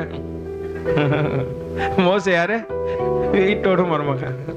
சிலர் வாழ்க்கைலாம் அப்படிதான், கடைசி காலம் வரைக்கும் நான் வீட்டோட தான் மருமகனா இருக்கணும் போல இருக்கு. அல்லேலூயா. அவர் சொல்ற வேலையை தான் இவர் செய்யணும். மாமனார் சொல்லுவார் பொண்ணுங்கிட்ட, ஏன் அவனை விட்டு வந்துட்டு, அவனை போய் கூட்டணும், ஒண்ணு ஓடுங்க. அங்க மோசே பேச்சு தட்டுப்படாது. யார் பேச்சு தான் கேட்பாங்க? எத்தனை பேச்சு தான் கேட்பாங்க அந்த வீட்டுல. ஒருவேளை வாழ்க்கையில தப்பித்துக் கொள்வதற்கு கர்த்தர் வழிகாட்டுறாரு. என்னைக்குமே உங்க சுயபலத்துல நிலை. அல்லேலூயா. கர்த்தர் சார்ந்திருக்கணும். சுயபலம்னா நான் அப்படின்றாத என்ன போல காலை ஒடிச்சிருவாரு. நான் அப்படிதான் சொன்னேன், நான் சம்பாதிக்கலாம் எப்படின்னு வச்சாரு. ஒரு ஆக்சிடென்ட் ஒண்ணு, கால் 2 ஆயிடுச்சு. இப்போ 40 நாள் வீட்டுல உக்காந்து நீங்க பார்த்துருப்பீங்க. இந்த பிச்சைக்காரங்களாம் ரோட்ல உக்காந்துருப்பாங்க, பார்த்துருப்பீங்களா? ஒரு காலை நீட்டிங்கன்னு ஒரு காலை மடங்கின்னு. நான் அதே மாதிரி தான் உக்காந்துருந்தேன். 40 நாள் உட்கார வச்சாரு. உட்கார வச்சு ஆண்டவர் உள்ள ஒருத்தர் கொண்டு வரும்போது சொன்னாரு, நீ சம்பாதிக்கல, நீ சம்பாதிக்கல, நீ சம்பாதிக்கல. ஆமா ஆண்டவரே, நான் சம்பாதிக்கல, நான் சம்பாதிக்கல, ஆனா நான் போஷிக்கிறேன், நான் போஷிக்கிறேன், நான் போஷிக்கிறேன். 40 நாள் வீட்டுல கறிய மீனும், கால் ஒன்றுச்சின்னு ஃபீலிங் இல்லை, வீட்டுல கறிய மீனும் தான். அல்லேலூயா. ஒரு காரியத்தை கர்த்தர் புரிய வச்சாரு, நான் இல்லைன்னா நீ இல்லை. அல்லேலூயா. அதனால தான் 10 இப்படி சொல்லுவான், நீரின்றி வாழ்வேது இறைவா, உம் நினைவின்றி மகிழ்வேது தேவா. நீரின்றி வாழ்வேது இறைவா, உம் நினைவின்றி மகிழ்வேது தேவா. உலகத்தில் 100 ஆண்டு நான் வாழ்ந்த போதும், உலகத்தில் 100 ஆண்டு நான் வாழ்ந்த போதும், உம் இல்லத்தில் வாழும் ஒரு நாளே போதும், உம் இல்லத்தில் வாழும் ஒரு நாளே போதும். அல்லேலூயா. அவரின்றி வாழ்வே கிடையாது. அதனை புரிஞ்சுக்கிறதுக்கு தேவன் ஒரு காலத்தை நியமிச்சாரு. அல்லேலூயா. அந்த காலங்கள் கடந்து வரும்போது தான் எனக்கு தெரிஞ்சது, ஓஹோ, நீங்க இல்லைன்னா நம்மளுக்கு வாழ்வே கிடையாது. அந்த விபத்துல நான் ஒரே ஒரு நிமிஷம் ரொம்ப இருளான ஒரு இடத்துக்கு இழுக்கப்பட்டேன். ஏதோ ஒரு கை பிடிச்சு தூக்கி நான் இருக்கிறவங்க கூட அந்த ஒரு சத்தம் தான் கண்ணை திறந்துட்டேன். அது வரைக்கும் எனக்கு தெரியாது என்ன நடக்குது, எங்க போறேன்ட்டு. மரணத்தின் தருவாயும் பார்க்கத்தக்கதாக தேவன் வழி செய்த போதிலும் அந்த இடத்துல கைவிடல. உருக்கமான இரக்கங்களினால் என்னை தெரிந்து கொண்டார். தூக்கி எடுத்தது மட்டும் இல்ல, இன்னைக்கு உங்க முன்னாடி கிட்டத்தட்ட 14 வருஷமா சாட்சியா நிக்க வச்சிருக்கிறாரு. நல்லா புரிஞ்சுக்கோங்க, தேவன் நம்ம வாழ்க்கையில வரலன்னு வச்சுக்கோங்க, நம்ம வாழ்க்கை வீணா விருதா போயிருக்கும். அல்லேலூயா. ஆண்டவர் இங்க அடிமைத்தனத்துல இருக்கிற எல்லாருடைய சத்தத்தையும் கேட்கிறாரு. விடுதலை ஆக்க வேண்டும் என்பதற்காக மோசே கூட்டு வர்றாரு. அங்கே நடக்கின்ற காரியத்தை பாருங்க. அப்ப மோசே சொல்லுகின்றான், எல்லாம் அறிந்தவன் தான்.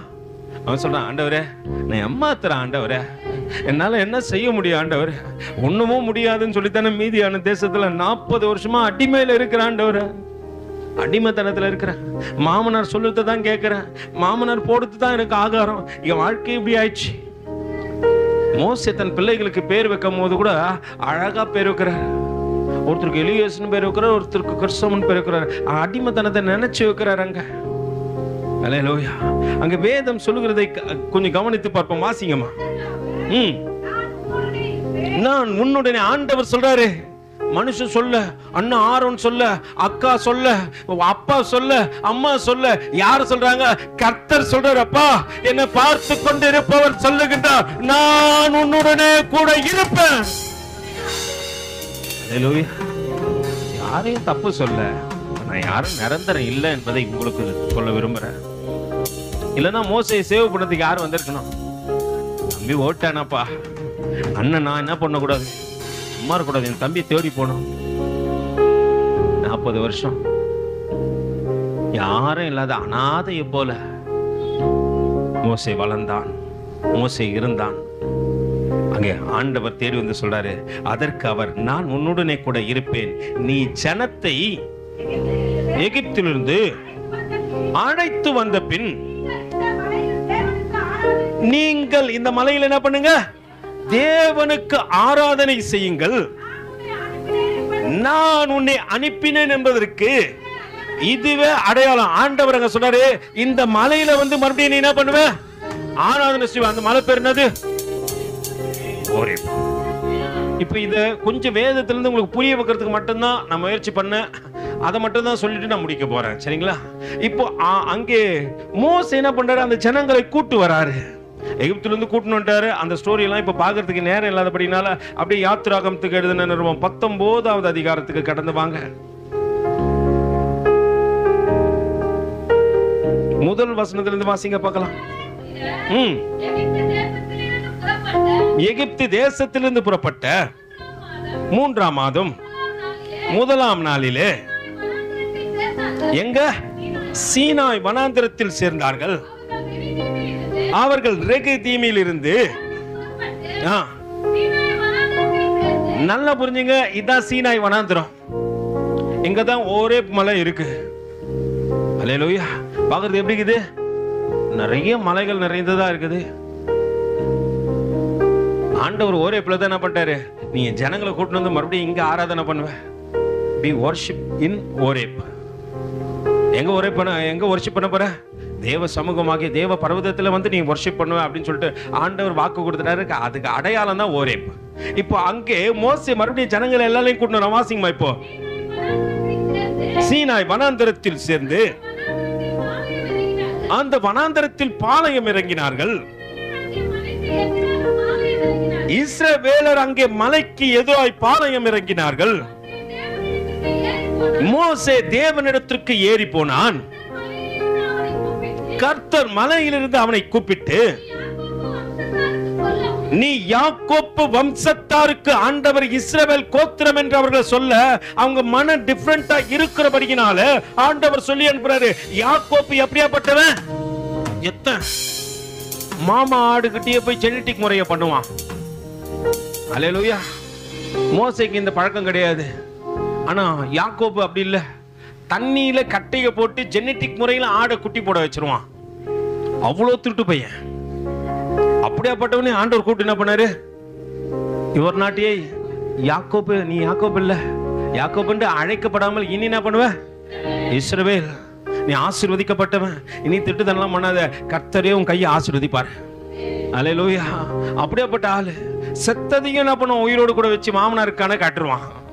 அப்படியாப்பட்ட யாக்கோபு வம்சத்தார் இடத்துல சொல்ல வேண்டியது என்னவென்றால், வாசிங்கம்மா. சொல்லவும் இஸ்ரவேல் புத்திரருக்கு அறிவிக்க வேண்டியது என்னவென்றால், நான் எகிப்தியருக்கு செய்ததையும். அல்லேலூயா. ஆண்டவர் இது வரைக்கும் இப்படிதான் சுமந்து வந்தாரு. நீங்க நடந்து வந்தீங்கன்னு நினைச்சீங்க, கர்த்தர் சுமந்து வந்தாரு. அல்லேலூயா. சுமந்து, நல்லா புரிஞ்சுங்க, அவர் சுமந்து வந்துதான் அவனை சேர்த்து கொண்டாரே தவிர நீயா தானா வரல. சேர்த்து கொண்டதையும் நீங்கள் கண்டிருக்கிறீர்கள். இப்பொழுது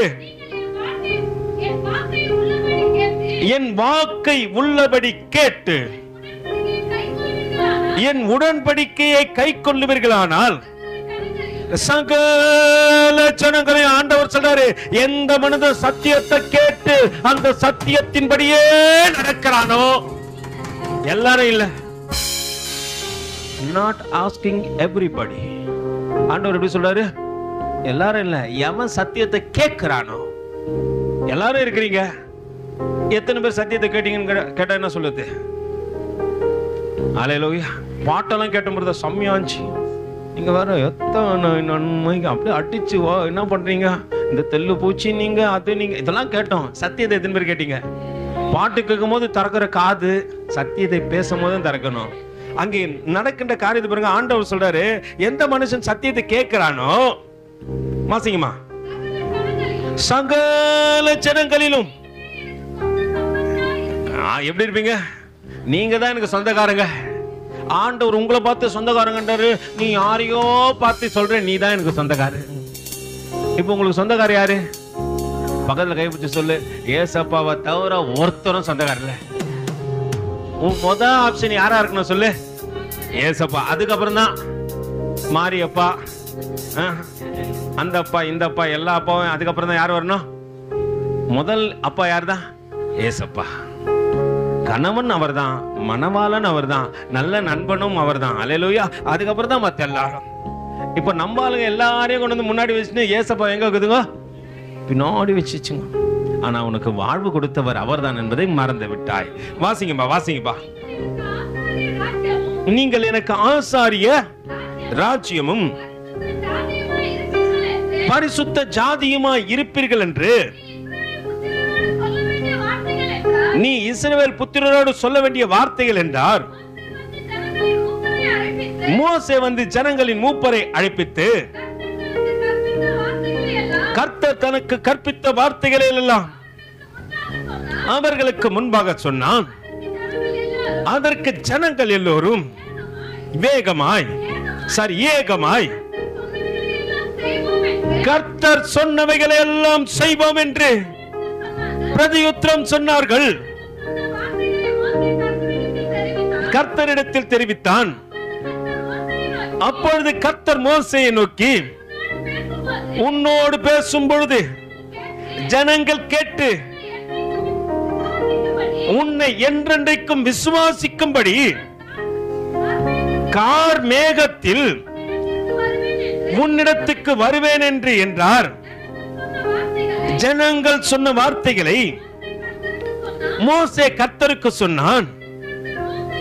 பின்னும் கர்த்தர் மோசேயை நோக்கி, நீ ஜனத்தினிடத்தின் போய் இன்றைக்கும் நாளைக்கும் என்ன சொல்றாரு?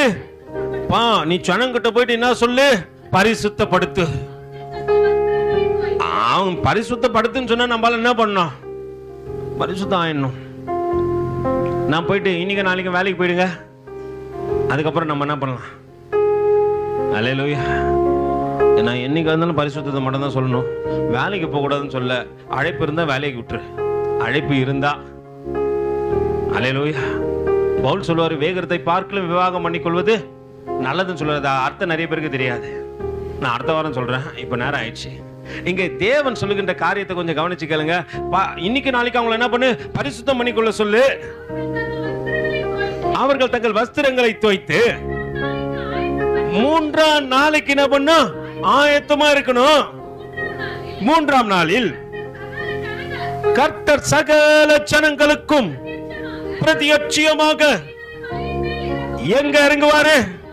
கொண்டு வந்தது ஓரேப் மலை, காற்று சீனாய் மலையா? அல்லேலூயா.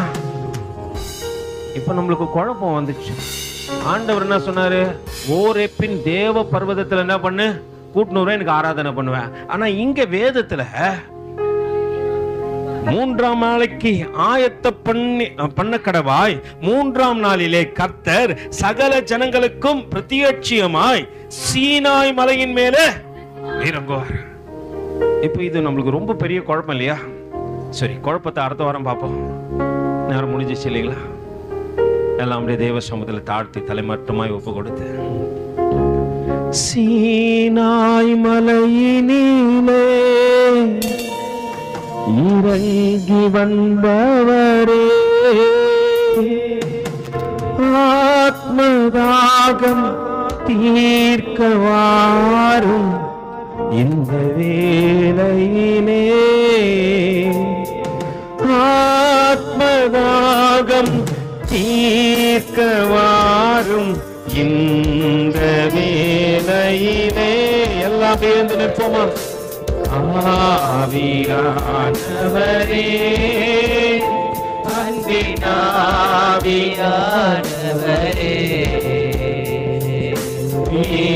இப்பவாரோ இறங்கி வாரோ எங்கள் மத்தியிலே. எல்லாம் ஒப்பு கொடுத்து, இப்பவாரோ இறங்கி வாரோ எங்கள் மத்தியிலே.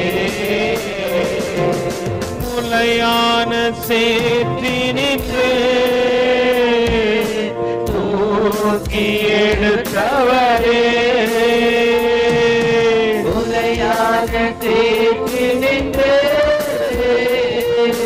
தூக்கி எடுத்தவரே,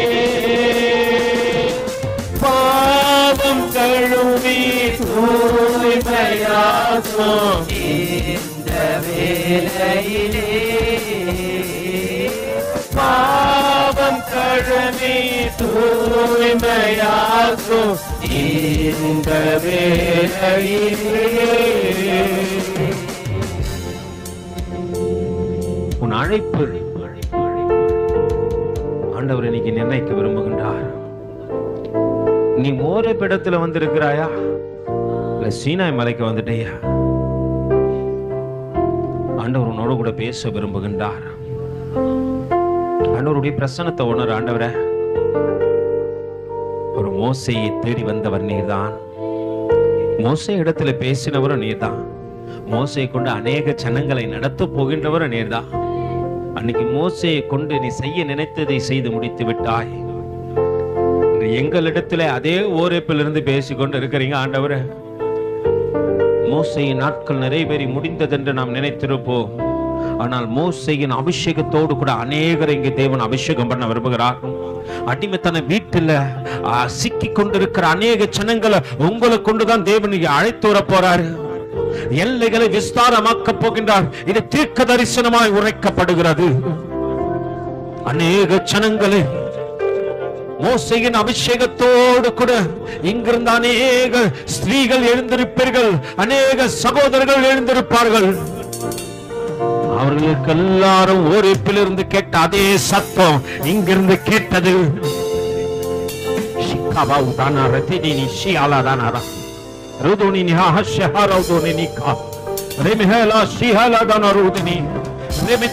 அழைத்து வந்தாதே தேவன்தான் இன்று உன்னோடு கூட பேசிக் கொண்டிருக்கிறாய். சீனாய் வனாந்தரத்தில் அழைத்து வந்த அதே தேவன்தான் கண்மலையிலிருந்து உன்னோடு கூட பேசுகின்றார். மகாராதானாரியா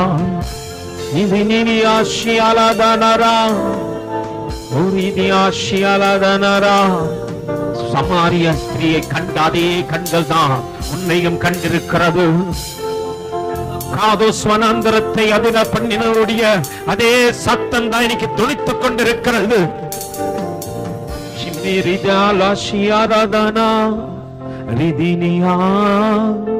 ஒரு ஷிகாராதானாரா ஒரு தினியா ஷியாராதானோரோ. நன்றி ராஜா, நன்றி தகப்பனே.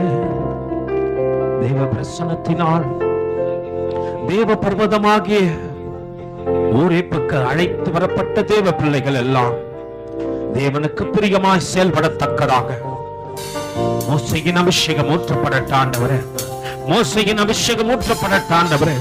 உச்சம் தலை முதல் உள்ளம் கால் வரை ஒரு தொடுதலை இந்த ஜனங்கள் உணரட்டும். கர்த்தருடைய சத்தம், எந்த மனிதன் கர்த்தருடைய சத்தத்தை கேட்கிறானோ